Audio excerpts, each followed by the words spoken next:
My name is Matt Foster, and I'm about to tell you how my wife's free pass became the most expensive night of her life. But first, let me paint you a picture of our perfect little marriage. Picture this: a modest two-story colonial in Millfield, Massachusetts, complete with white picket fence and a lawn I actually gave a damn about. Inside you'd find me, Matt Foster, 39 years old, project manager at Rear End Construction, former high school hockey star turned weekend beer league hero. I'm the guy who fixes the garbage disposal, remembers anniversaries, and still opens car doors for my wife like some kind of domesticated caveman.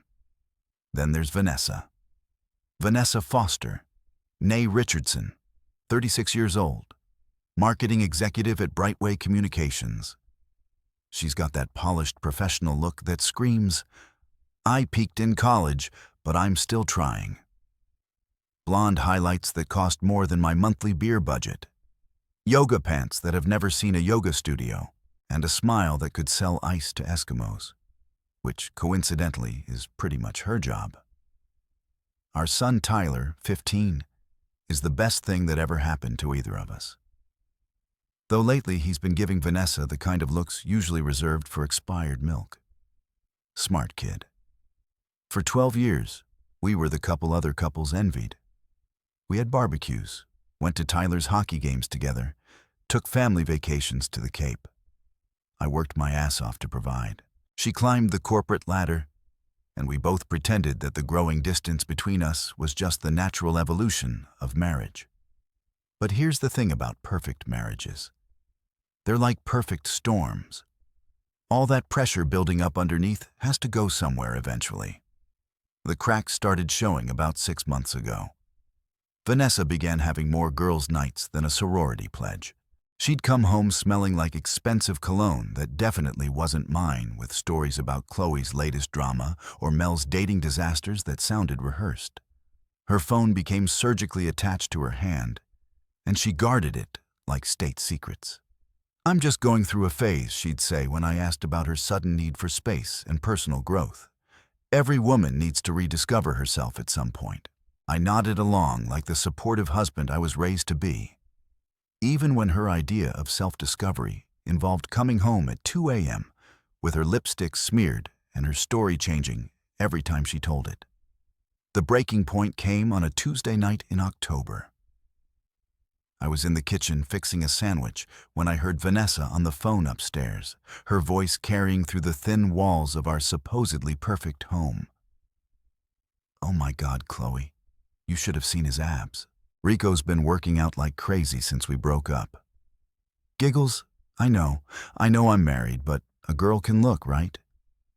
Rico, Rick D'Amato, her ex-boyfriend from college, the one she claimed was ancient history whenever his name came up.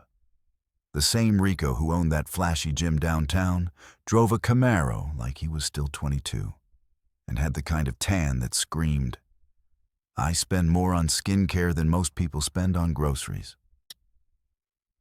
I stood there with my sandwich halfway to my mouth, listening to my wife discuss another man's abs with the enthusiasm she used to reserve for me. What if I just, got it out of my system? She continued, "Like one night just to see if there's still something there. Then I could move on and be a better wife to Matt." The logic was breathtaking. Absolutely breathtaking. That's when I found myself doing something I'd never done before. I started paying attention, really paying attention. Over the next few weeks, I became a detective in my own home. I noticed how Vanessa's phone buzzed constantly during dinner, how she'd disappear into the bathroom to text, how she'd suddenly developed an interest in working out at Rico's gym. She bought new lingerie, not for me apparently, since I hadn't seen any of it. She started doing her hair differently, wearing perfume to the grocery store, and humming songs I didn't recognize. The final piece of evidence came when I was looking for our insurance papers in her home office. Tucked inside her planner, written in her neat handwriting, was a list titled Free Pass Fantasy. Number 1, Rick D. Just Once. Then I can settle down for real. The other 4 names were crossed out. Rico was circled twice.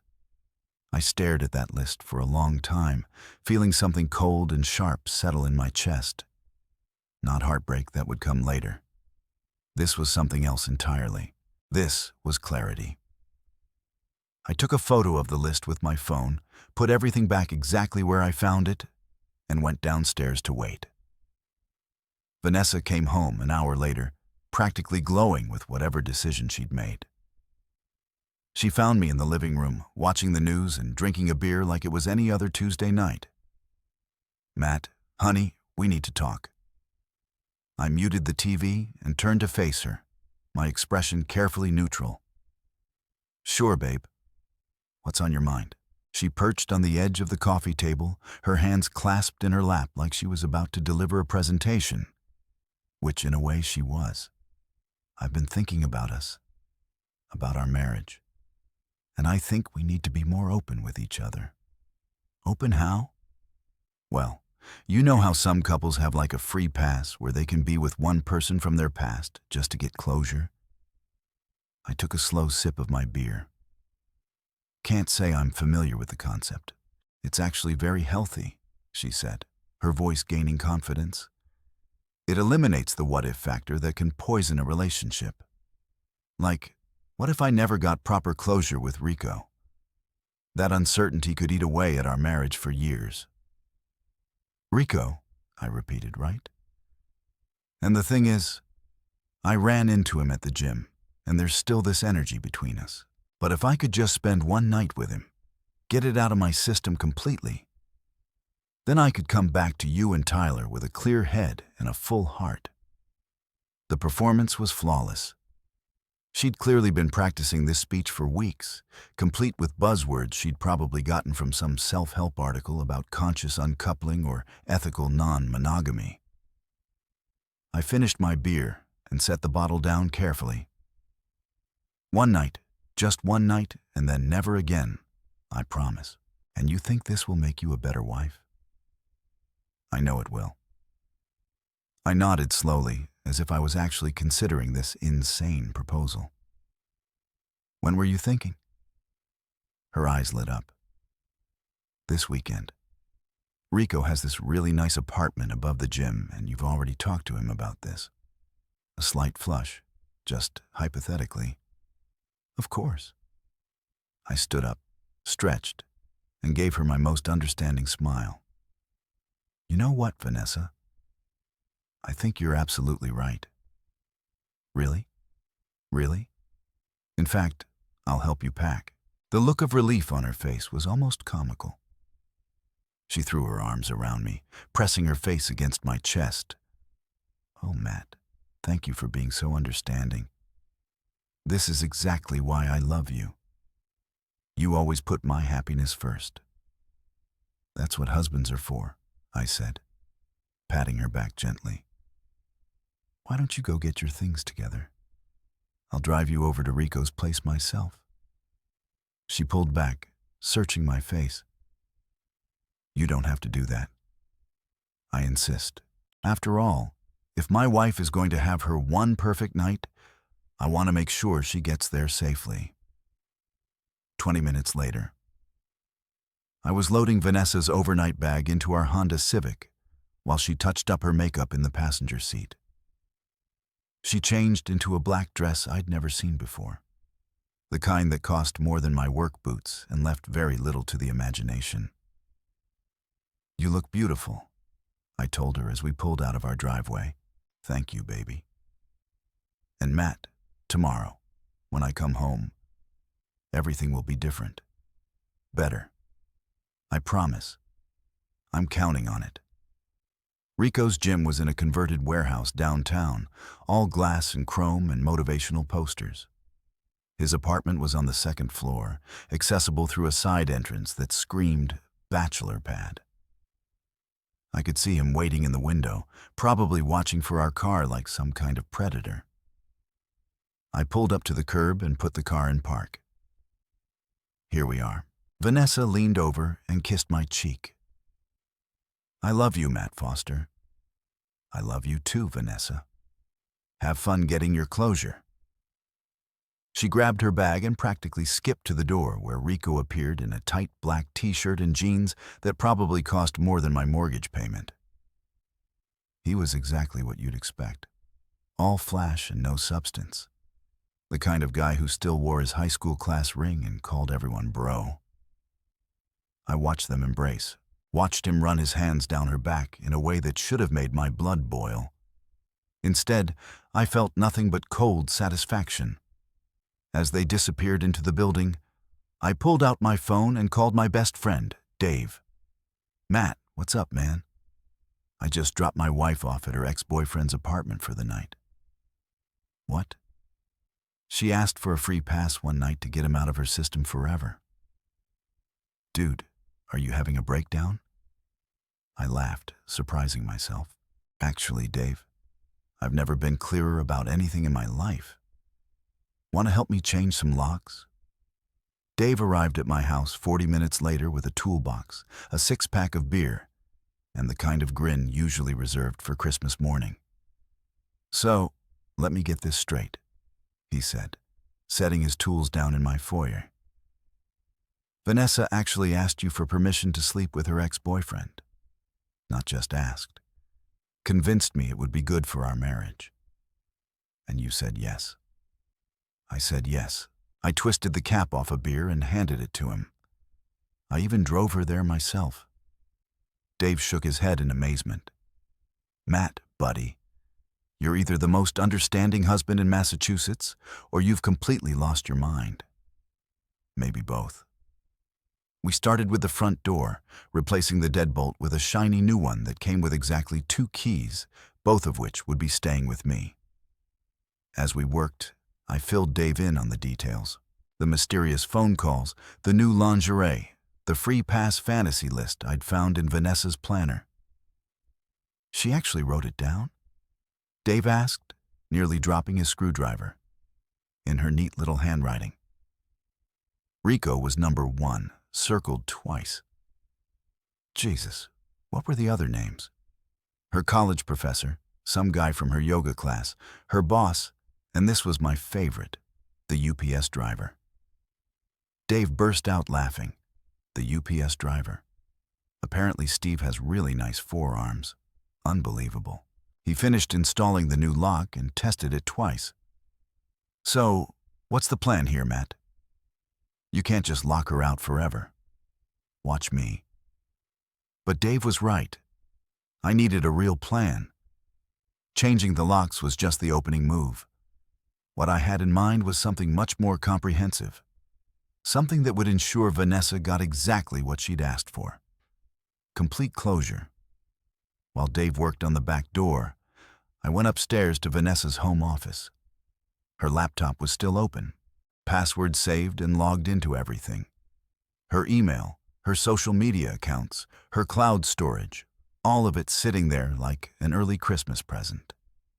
I started with her text messages, which were automatically syncing to her laptop. The conversation with Rico went back 3 weeks. Rico's still thinking about our conversation at the gym. Vanessa, me too. But it's complicated. Rico doesn't have to be one night V. Just like old times, Vanessa, I'm married Rico, so Matt seems like the understanding type. Vanessa, maybe too understanding Rico, his loss my gain.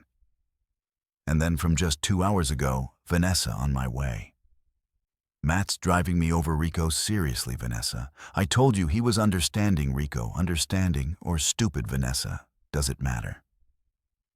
I screenshotted everything, then moved on to her group chat with her girlfriends. This was where things got really interesting. Chloe, so you're really going through with it?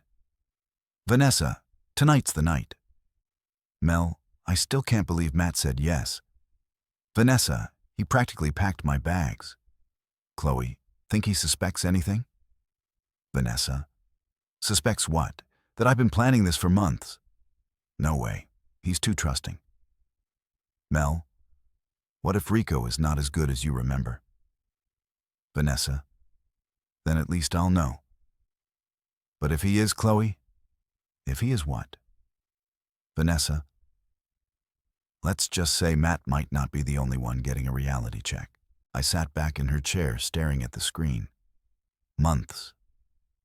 She'd been planning this for months, and I'd been walking around like some clueless sitcom husband while my wife orchestrated her own affair with mathematical precision. The group chat continued. Vanessa, besides, if things go really well, who says it has to be just one night? Chloe. Vanessa. Vanessa, what? Life's short and Rico's got that new Camaro. Mel, what about Tyler? Vanessa, Tyler's 15. He'll understand eventually. Chloe and Matt. Vanessa. Matt will get over it. He always does. I took screenshots of everything, saved them to a folder, and backed them up to 3 different cloud services.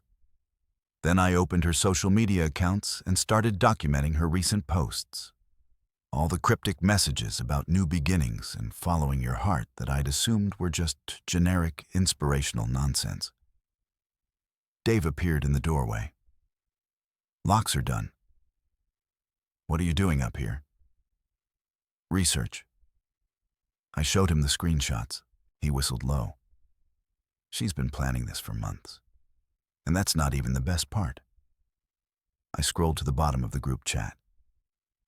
Look at this. Vanessa, honestly, I think I married the wrong guy. Chloe, you're just realizing this now? Vanessa, Rico never would have let me get bored like this, Mel. So why did you marry Matt? Vanessa, he was safe, stable, good father material. But a girl needs excitement too. Chloe, maybe it's time for an upgrade. Vanessa, maybe it is. Dave was quiet for a long moment. Matt, I'm sorry, man. I had no idea she was this calculating. Neither did I. But now I do. I closed the laptop and stood up. And now I'm going to show her exactly what happens when you mistake kindness for weakness. We went back downstairs where I opened another beer and started making a list. If Vanessa wanted to play games, I was happy to oblige. But we were going to play by my rules. First item, call my lawyer in the morning to discuss my options. Massachusetts was a no-fault divorce state, but adultery could still affect alimony and custody arrangements. Second item, document everything. Every text, every email, every social media post that showed premeditation and intent to destroy our marriage. Third item, protect Tyler. My son didn't deserve to be collateral damage in his mother's midlife crisis. Fourth item, let Vanessa's friends and family know exactly what kind of person they'd been supporting. Fifth item, make sure Rico understood that actions have consequences. This is pretty cold-blooded, even for you, Dave said, reading over my shoulder. She had months to plan her betrayal. I've got one night to plan my response. My phone buzzed with a text from Vanessa. Having dinner. Thanks again for being so understanding. Love you. I showed Dave the message. What do you think? Should I respond? What would you normally say? Something supportive. Have fun. Be safe. See you tomorrow. Then that's what you should say. I typed back. Enjoy your evening. Take all the time you need. It wasn't technically a lie. She should absolutely take all the time she needed because when she came home tomorrow, she was going to need every second to figure out how to rebuild her entire life. Dave helped me move some of our more valuable items, my tools, Tyler's gaming system, our important documents to his garage for safekeeping. Then we sat on my front porch drinking beer and watching the neighborhood settle in for the night. You know, Dave said, most guys would be out looking for a bar fight right about now. Most guys don't have wives who hand them a roadmap to their own destruction. Fair point. He finished his beer and stood up. You need anything else tonight? Yeah, actually. I pulled out my phone. You know anyone who might be interested in some information about Rico D'Amato? What kind of information? The kind that would really interest his girlfriend? Dave grinned. Now you're talking my language. Lexi Morrow was exactly what you'd expect from a guy like Rico's girlfriend, 27, Instagram model, and blessed with the kind of looks that could stop traffic and empty bank accounts. What I hadn't expected was how smart she was. I accidentally ran into her at Murphy's pub the next evening while Vanessa was still enjoying her night of closure with Rico. Lexi was sitting at the bar, nursing a Cosmopolitan and scrolling through her phone with the kind of focused intensity that suggested she was already suspicious about something. "Excuse me," I said, sliding onto the bar stool next to her. "Aren't you Lexi?" Rico D'Amato's girlfriend. She looked up and I could see her doing the mental calculation. Middle-aged guy in a flannel shirt, wedding ring, probably harmless. "Do I know you?" "Matt Foster. My wife works out at Rico's gym sometimes." "Oh." She relaxed slightly. "Yeah, I'm Lexi. Nice to meet you." I ordered a beer and made small talk for a few minutes, establishing my cover story. Concerned husband, wondering why my wife had been spending so much time at the gym lately, especially since she'd been talking about Rico a lot.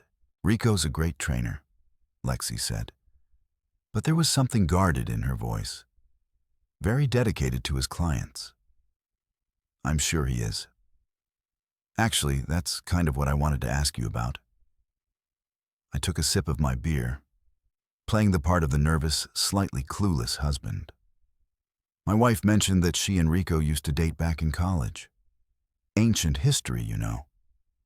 But lately she's been staying at the gym pretty late, and last night she didn't come home at all. Lex's Cosmopolitan stopped halfway to her lips. "She didn't come home?" She said she was having dinner with her girlfriends, but I shrugged. Call it intuition, but something feels off. "What's your wife's name?" "Vanessa. Vanessa Foster. Blonde, about 5'6", drives a silver Lexus." I watched the recognition dawn in Lex's eyes, followed quickly by fury. She knew exactly who Vanessa was, which meant Rico had been stupid enough to mention her. "That bastard," she whispered. "I'm sorry." "Nothing." She drained her Cosmopolitan in one gulp and signaled the bartender for another. "So, your wife didn't come home last night?" "Nope. And she texted this morning saying she needed some space to think about things. I'm starting to wonder if maybe she and Ro have been, you know."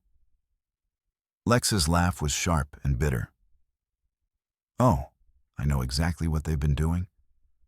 Ro's been talking about this Vanessa woman for weeks, his college girlfriend who got away.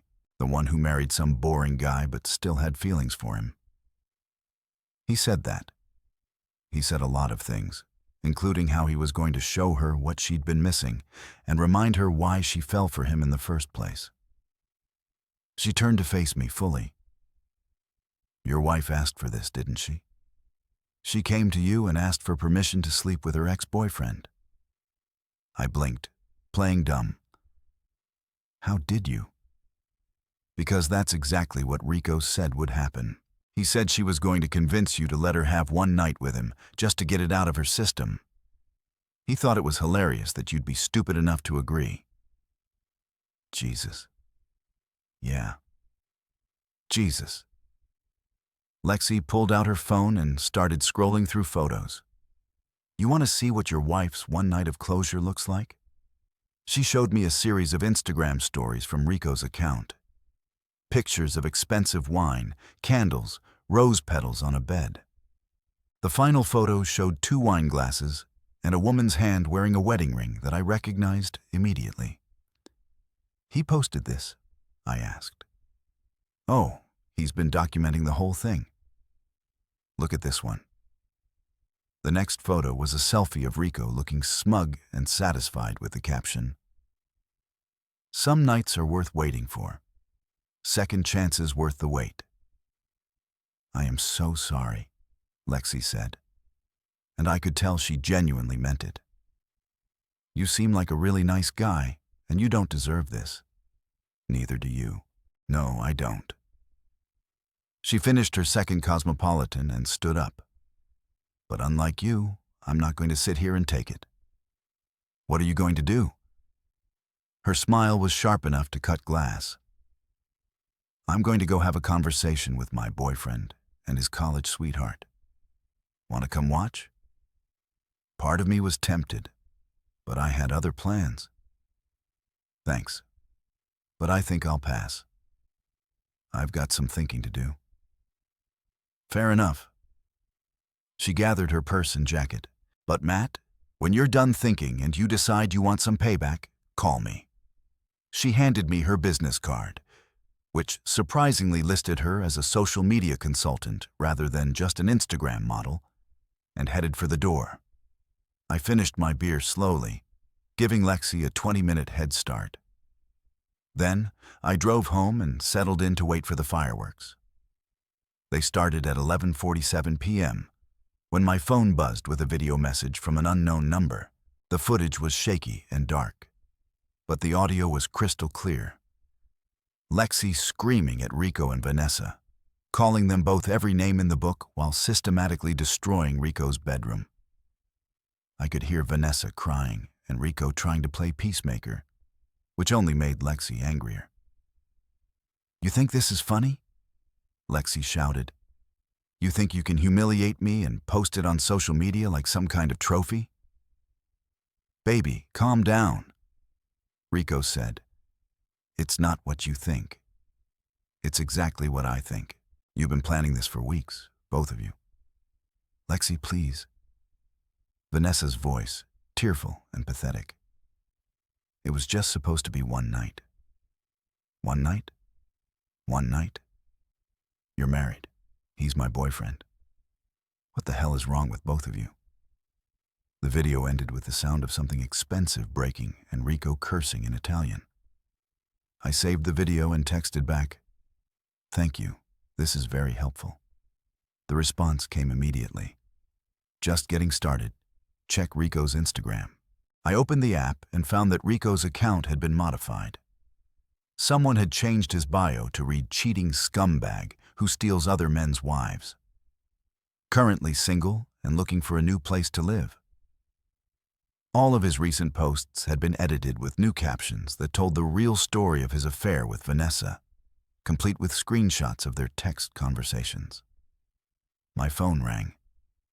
"Vanessa." "Matt." "Oh God, Matt. I need you to come pick me up." "What's wrong?" I asked, though I had a pretty good idea. Rico's girlfriend showed up and she went crazy. She destroyed his apartment and she's threatening to call the police. "Slow down, Vanessa. Where are you now?" "I'm in my car outside Rico's place. She threw all my stuff out the window and told me if she ever sees me again, she'll post naked pictures of me online." "Does she have naked pictures of you?" Silence. "Vanessa, it was just a few photos. Rico said they were just for him." "Of course he did." "Where's Rico now?" "He's upstairs trying to clean up the mess." "Matt, I'm so sorry. This wasn't supposed to happen like this." "How was it supposed to happen?" "I was supposed to come home tomorrow morning and we were going to talk and everything was going to be better." "Better for who?" Another silence. Longer this time. "Matt, can you please just come get me? I promise I'll explain everything when I get home." "About that," I said. "I changed the locks." "You what?" "I changed the locks. And I moved Tyler to my brother's house. I thought you might need some space to figure things out." "Matt, this is my house too. Actually, it's my house. I bought it before we got married, remember? Your name's not on the deed." I could hear her starting to panic. "Where am I supposed to go?" "I don't know, Vanessa. Maybe you should have thought about that before you decided to blow up our marriage for one night with Rico." "I didn't blow up our marriage. I asked for your permission. You asked for permission to cheat on me. There's a difference. It wasn't cheating if you said yes."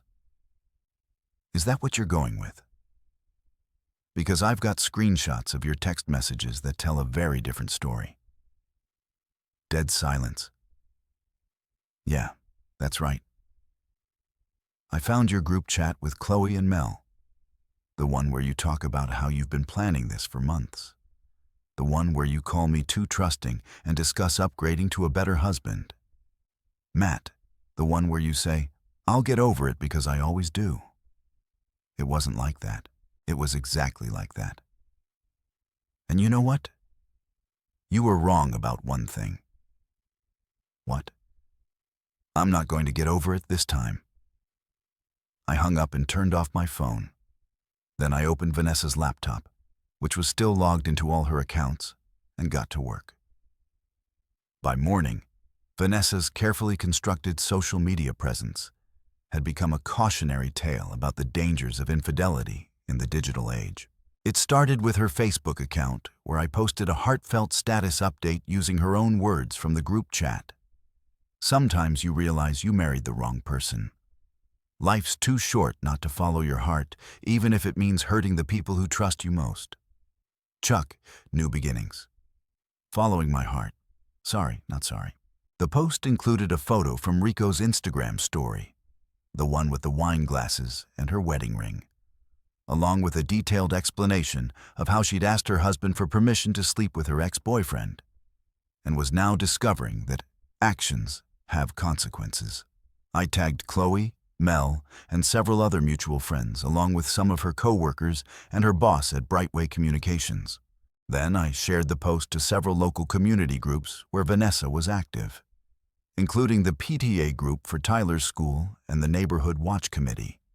Next, I moved to her Instagram account, where I posted the screenshots of her text conversations with Rico, along with excerpts from the group chat, where she discussed her plans to upgrade her marriage. The caption read, "When you spend months planning to cheat on your husband and then act surprised when it blows up in your face, there are consequences. Truth, marriage is not a game." By the time I was finished, Vanessa's phone number, email address, and a detailed timeline of her affair were public knowledge across 3 different social media platforms and half a dozen community groups. My own phone started ringing around 8 a.m. Dave was the first call. "Dude, what did you do?" My wife just showed me Vanessa's Facebook page. I told the truth, the whole truth apparently. Jesus, Matt, you basically nuked her from orbit. She nuked herself. I just provided the documentation. The next call was from my brother Jim, who was watching Tyler for me.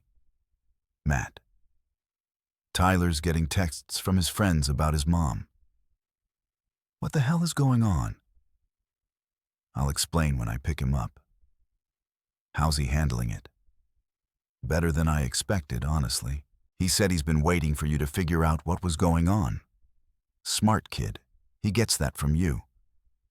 But Matt, some of these posts, they're pretty brutal." "Good." The third call was from Vanessa's boss, Robert Chen, at Brightway Communications. "Mr. Foster, this is Robert Chen. I need to speak with you about some concerning posts that have appeared on social media involving your wife." "What about them?" "Well, frankly, they're reflecting poorly on our company. Vanessa represents our brand, and having her personal life displayed so publicly." "Are you asking me to take them down?" "I'm asking you to consider the professional ramifications of this situation." "Mr. Chen, with all due respect, my wife spent months planning to cheat on me, and then asked for my permission to do it. If that reflects poorly on your company, maybe you should reconsider who you choose to represent your brand." He was quiet for a moment. "I see your point.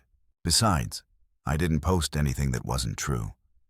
Every screenshot, every quote, every photo, it's all authentic. If Vanessa has a problem with how her own words make her look, she should have thought about that before she said them. Nevertheless, we'll need to discuss this situation with Vanessa when she comes in today. Good luck with that." I hung up and checked Vanessa's social media accounts again. The comments were pouring in, a mix of outrage, sympathy, and the kind of schadenfreude that the internet specializes in. Her co-workers were expressing shock and disappointment. Her neighbors were sharing their own stories of suspicious behavior they'd noticed. The PTA moms were discussing whether someone with such poor judgment should be involved in school activities. But the best comments were coming from people who knew Rico. Apparently, this wasn't his first time playing homewrecker, and several other women had come forward with their own stories about his predatory behavior toward married women. My phone rang again. This time, it was Vanessa calling from what looked like a hotel number. "Matt, you have to take those posts down." "Good morning to you too, Vanessa. How was your night? Don't you dare act like this is funny. Do you have any idea what you've done?" I shared the truth about our marriage using your own words. If you don't like how that makes you look, maybe you should have made better choices. I just got fired. That was fast. This isn't a joke. I lost my job because of your little tantrum. My tantrum? Vanessa, you spent months planning to destroy our marriage, and I'm the one having a tantrum. I asked for one night.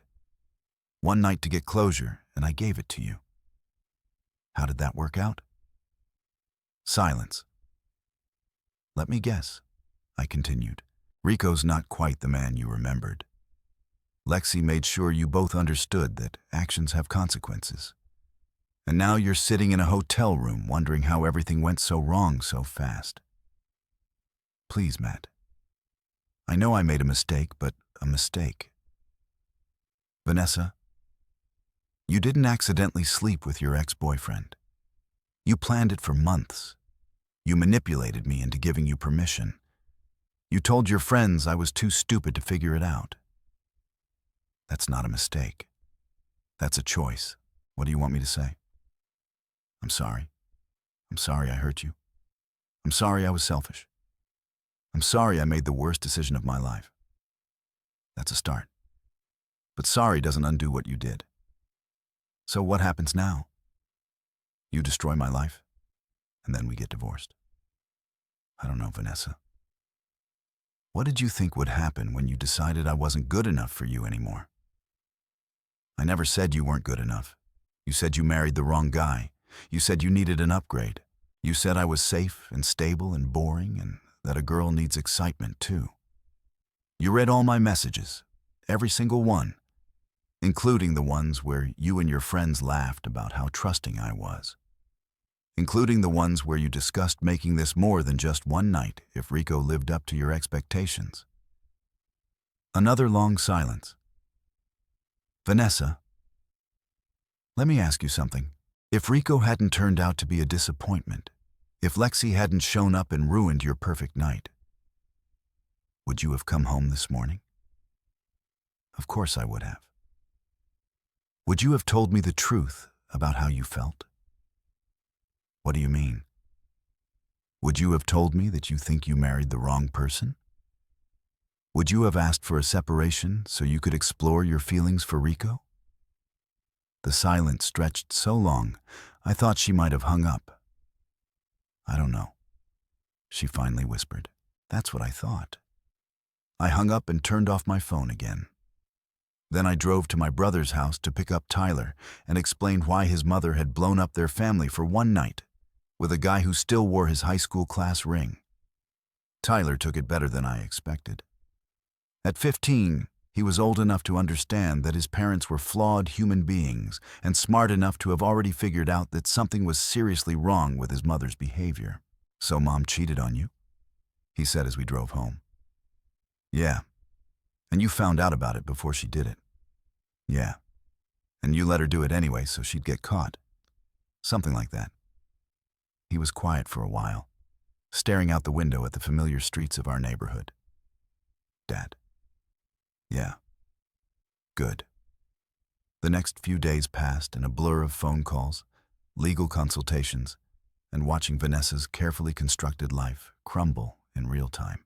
My lawyer, Patricia Hendris, was a sharp-eyed woman in her 50s who specialized in divorce cases involving infidelity. She reviewed all my documentation, the screenshots, the social media posts, the timeline of Vanessa's affair with the enthusiasm of a prosecutor building a murder case. "This is excellent work, Matt," she said, spreading the printed evidence across her desk. "Your wife's own words establish clear premeditation and intent to commit adultery. The fact that she asked for your permission actually works in our favor. It shows she knew what she was doing was wrong, but did it anyway. What are my options? In Massachusetts, adultery doesn't automatically entitle you to a larger share of marital assets, but it can influence alimony and custody decisions. Given that your wife planned this affair for months and has shown a pattern of deceptive behavior, I think we can make a strong case for primary custody of Tyler and minimal alimony payments. What about the house? The house is in your name only, purchased before the marriage. She has no legal claim to it. Same with your retirement accounts and the construction business assets." I sat back in my chair, feeling something like relief for the first time in weeks. So she gets what exactly? Her personal belongings, half of any joint accounts, and whatever she can earn on her own, which given her recent employment situation, might not be much. The employment situation was getting worse by the day. Word of Vanessa's very public affair had spread through the local business community like wildfire. And apparently no one was eager to hire someone whose idea of professional judgment involved posting detailed accounts of her extramarital activities. On social media, Rico wasn't faring much better. Lexi had done a thorough job of exposing his history of pursuing married clients, and several women had come forward with stories of inappropriate behavior. The gym was hemorrhaging members, and I'd heard through Dave that Rico was behind on his rent and facing possible eviction. But the real entertainment came from watching Vanessa's social circle implode. Chloe's husband had seen the screenshots of the group chat where his wife encouraged Vanessa's affair and provided detailed advice on how to deceive me. He'd filed for separation and was demanding access to all of Chloe's communications to see if she'd been planning her own extramarital adventures. Mel had been fired from her job at the bank after her boss discovered she'd been using company computers to help Vanessa research divorce lawyers and private investigators. Apparently, they'd been planning to have me followed to see if they could find evidence of me cheating, which would have given Vanessa leverage in divorce proceedings.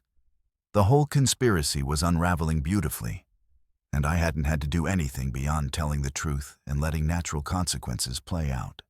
Tyler was handling everything with the kind of mature pragmatism that made me proud and heartbroken at the same time. He'd chosen to stay with me rather than visit his mother, and when she called to try to explain her actions, he'd listened politely and then asked if she was planning to get back together with Rico. She said, "No," he told me after one of these conversations. She said Rico turned out to be a disappointment and she realized she'd made a terrible mistake. How do you feel about that? I feel like she's only sorry because it didn't work out the way she wanted. If Rico had been everything she hoped for, I don't think she'd be calling to apologize. Smart kid. Too smart, maybe. But that was better than being naive. The final confrontation came on a Thursday evening, exactly 2 weeks after Vanessa's night of closure with Rico.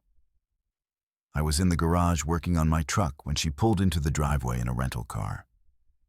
Her Lexus had apparently been repossessed when she couldn't make the payments. She looked terrible. Her hair was unwashed, her clothes were wrinkled, and she had the hollow-eyed look of someone who hadn't been sleeping well. She'd lost weight, but not in a healthy way. She looked like a person who'd been surviving on gas station coffee and regret. "Matt, we need to talk." I didn't look up from the engine. Talk about what? About us? About our marriage? About fixing this? There's nothing to fix. Vanessa, you made your choice. I made a mistake. A terrible, stupid mistake. But it's not too late to what? Pretend it never happened. Go back to the way things were. Yes, We can go to counseling. We can work through this. I finally looked at her. Really looked at her and felt nothing but pity. Vanessa, do you remember what you told Chloe and Mel about me getting over things? She flinched. That was different. I was angry, and you said I always get over it.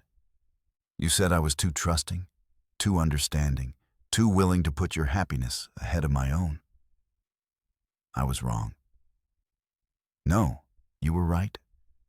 I did always get over it. Every time you came home late without calling. Every time you lied about where you'd been or who you'd been with.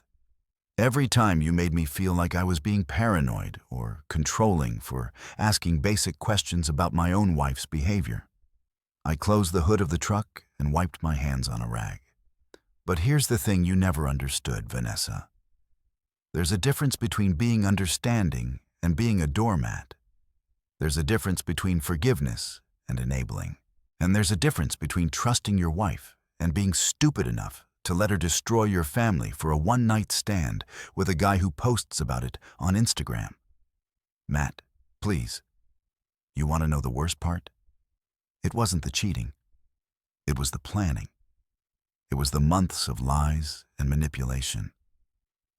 It was you sitting at our dinner table, helping Tyler with his homework, pretending to be a loving wife and mother, while you plotted to blow up everything we'd built together. She started crying then. The kind of ugly, desperate crying that comes from finally understanding the magnitude of what you've lost. I know I hurt you, she sobbed. I know I destroyed everything good between us. But Matt, I love you. I love Tyler. I love our family. Please don't throw it all away because I made one terrible mistake. One mistake. Vanessa, you made 1,000 small choices that led to that one night. You chose to reconnect with Rico. You chose to lie to me about where you were going and who you were seeing.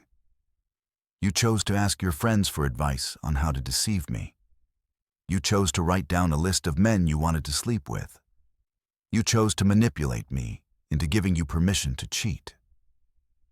I stepped closer, and she looked up at me with red-rimmed eyes full of desperate hope. And then, after all of that, you chose to tell your friends that if it went well, it might not be just one night. You chose to discuss upgrading to a better husband. You chose to bet that I was too stupid and too weak to do anything about it. I never meant you meant every word. And you know what? You were almost right. The old Matt, the understanding Matt, the Matt who always got over it, he would have taken you back. He would have gone to counseling and pretended to forgive you and spent the rest of his life wondering when you'd do it again. I opened the driver's door of my truck. But that Matt passed the night you asked for your free pass.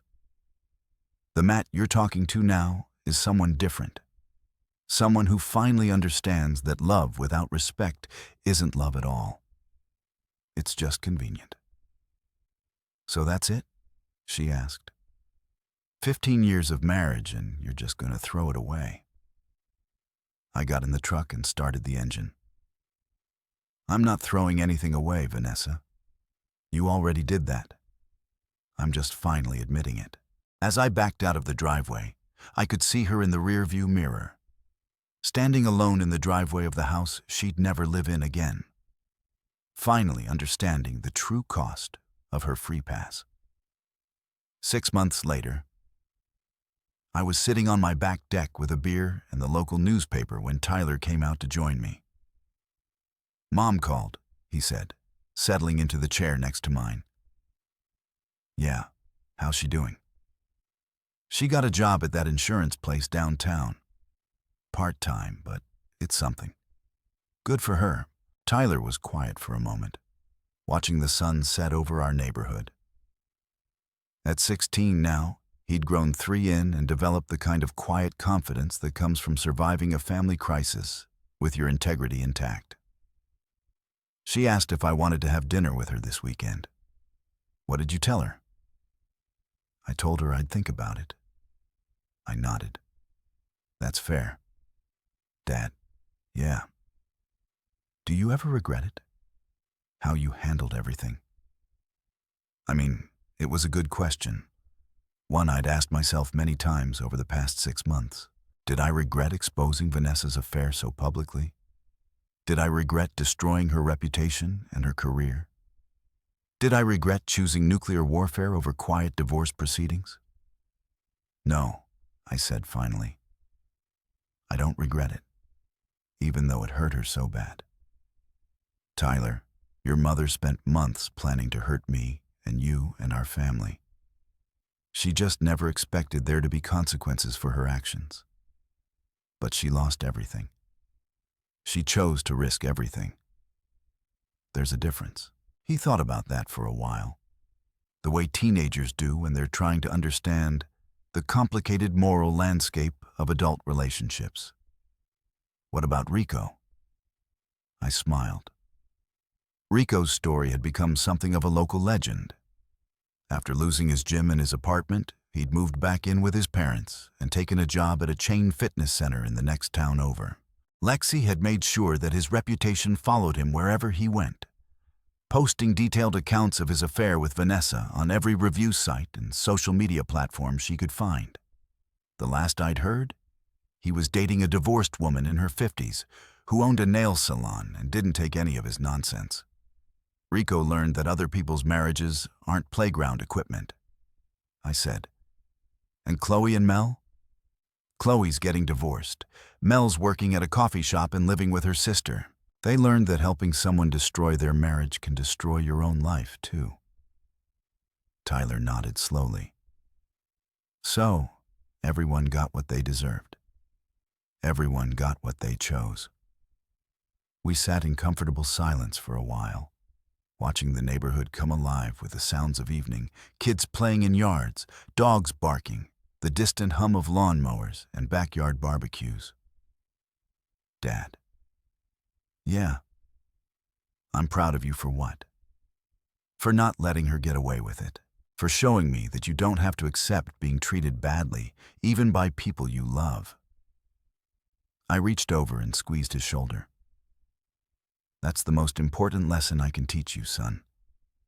Respect yourself enough to demand respect from others, even if it costs you everything. Especially then. My phone buzzed with a text message. I glanced at it and smiled. Who's that? Tyler asked. Sarah. She's asking if we want to come over for dinner Sunday. Sarah Bell was the detective who lived 3 houses down. A smart, funny woman in her early 40s who'd been divorced for 2 years and understood the complicated process of rebuilding your life after someone you trusted betrays you. We'd been dating for 3 months now, taking things slow and building something real based on mutual respect and genuine affection. I like Sarah, Tyler said. Me too. She's nothing like Mom. No, she's not. Good. I typed back. We'd love to. Should we bring anything? The response came immediately. Just yourselves and maybe that famous potato salad. Sarah wants us to bring potato salad to dinner Sunday. I told Tyler. The one with the bacon. The one with the bacon. I'll help you make it. As we sat there planning our weekend, I thought about the man I'd been 6 months ago.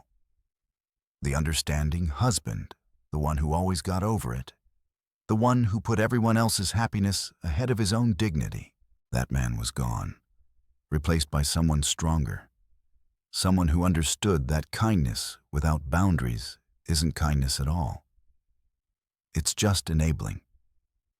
Vanessa had wanted a free pass one night to explore what she thought she was missing. Instead, she'd gotten a masterclass in consequences, a front row seat to watch her carefully constructed life crumble under the weight of her own choices. Rico had wanted to relive his college glory days with someone else's wife. Instead, he'd learned that some games have higher stakes than he was prepared to pay. Chloe and Mel had wanted to live vicariously through their friend's affair, offering advice and encouragement for her betrayal. Instead, they'd discovered that being an accessory to someone else's destruction can destroy your own life just as thoroughly. And me, I'd wanted a wife who respected me enough to be honest about her feelings, even if those feelings were difficult to hear. Instead, I'd gotten something better. I'd gotten my self-respect back. The sun was setting now, painting the sky in shades of orange and pink that reminded me of new beginnings. Tyler was texting with friends, making plans for the weekend. My phone buzzed with another message from Sarah. This one just a simple heart emoji that made me smile. 6 months ago, I'd been a man whose wife thought he was too weak and too stupid to stand up for himself. Tonight, I was a man who'd proven that underestimating someone's capacity for consequences can be the most expensive mistake you ever make. Vanessa had asked for one night. Just one night to get her ex-boyfriend out of her system. I'd given her exactly what she'd asked for, along with a lifetime to think about whether it had been worth it. As I finished my beer and headed inside to help Tyler with his homework, I couldn't help but smile at the beautiful irony of it all. My wife's free pass had turned out to be the most expensive night of her life. But for me, it had been absolutely priceless. It had cost me a marriage, but it had bought me something far more valuable. The knowledge that I was worth more than I'd been settling for, and the strength to demand it. And that, I thought, as I turned off the porch light and locked the door behind me, was a bargain at any price. Price.